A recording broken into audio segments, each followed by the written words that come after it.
Kaibigan, naalala nyo ba tong ginawa ko nung nakaraan na lithium 12 volt battery pack? So ngayon, hindi na siya lithium. Pero bago ko sabihin na hindi na siya lithium, ito yung battery niyan dati. Yan.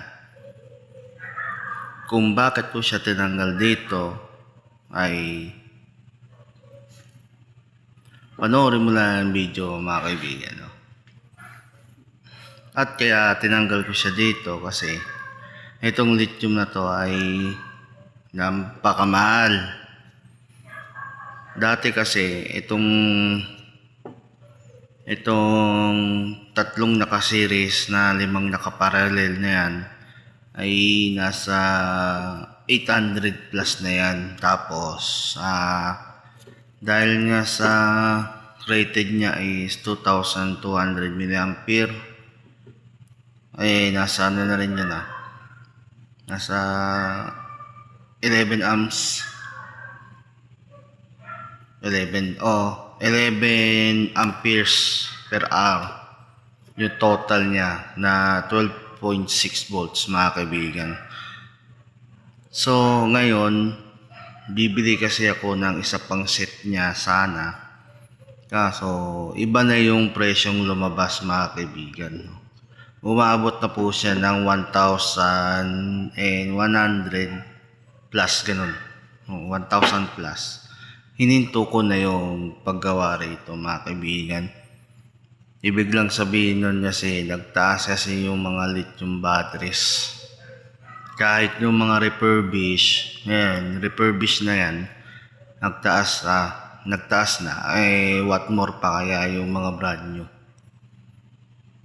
Lalo na yung brand new is yung pinakamataas na presyo is nasa 300 plus, no?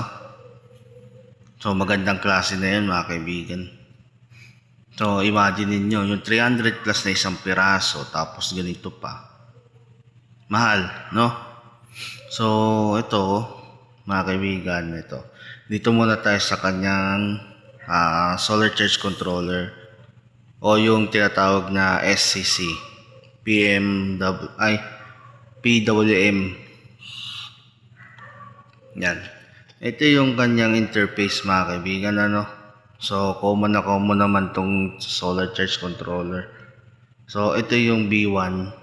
Sa B1 is kahit anong lead acid. So ito siya. Yan, 14.4. Ito yung reconnect. Ito yung cut off output. Tapos yung timer. So 24 hours siya. Nawala. Yan, B1. Naka B1 siya. So yung pag B1 is all around na yun, na lead acid, mga kaibigan. At lumabo na nga. Yan. So ito naman yung susunod, mga kaibigan. Yung susunod natin is B2. Lagay natin siya. B2, hold lang. Yan, para mabago. So sa B2 natin is yung kanyang B2 is kakaiba lang, mga kaibigan, kasi 12.6 yung kanyang fully charge. Pwede pang umabot ng 13 volts yan. Tapos ito naman, yan, tapos 9 volts. So lithium siya. So sa B3 niya is lithium iron phosphate na yun.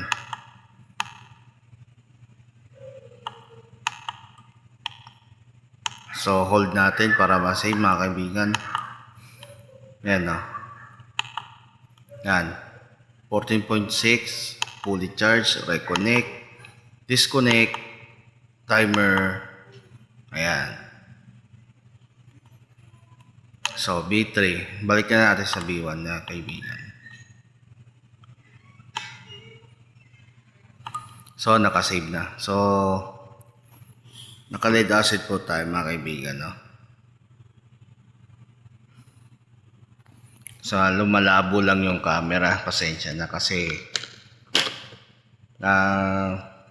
mura lang kasi yung cellphone to. Infinix Smart 10, murang-mura, labo camera. Joke lang. Tapos ito naman yung kanyang mga kaibigan, on-off ng DC o kaya yung output. Yan. Okay, sabay na sila. Kasi pipindutin ko ulit. Nakikita kaya?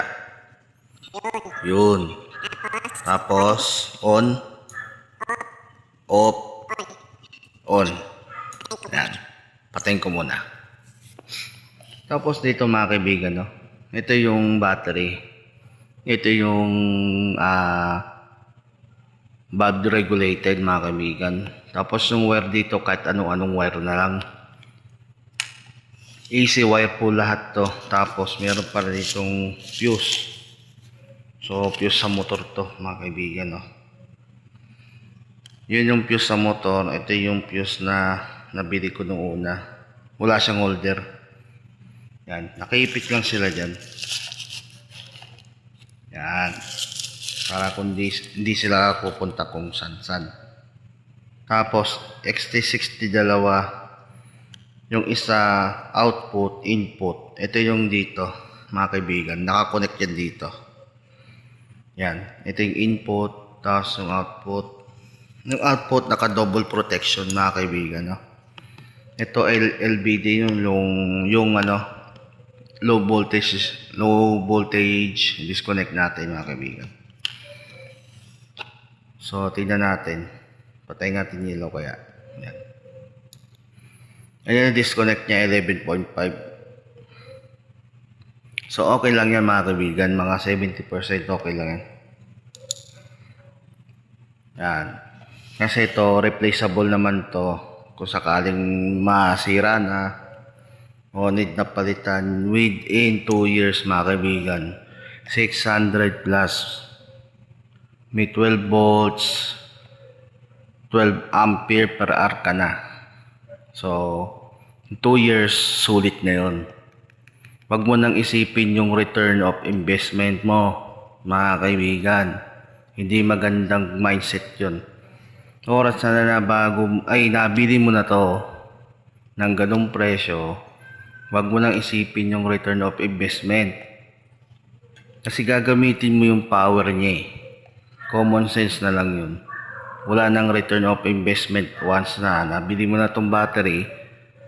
Yung papakinabangan mo rito, kunwari yan, o yung mga sasaksak mo dito, magcha-charge ka ng cellphone, magcha-charge ka ng power bank, gagamit ka ng DC fan, mga 12 volt na DC fan tulad nyan. Yun na yung return of investment nun mga kaibigan, yung usable na gamit niya.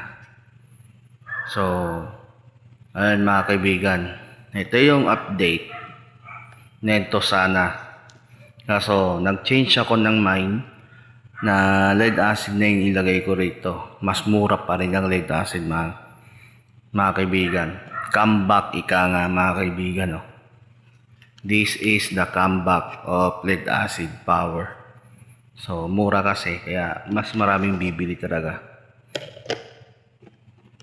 So mga kaibigan, puputulin ko na muna dito ang discussion. So sa susunod na video na lang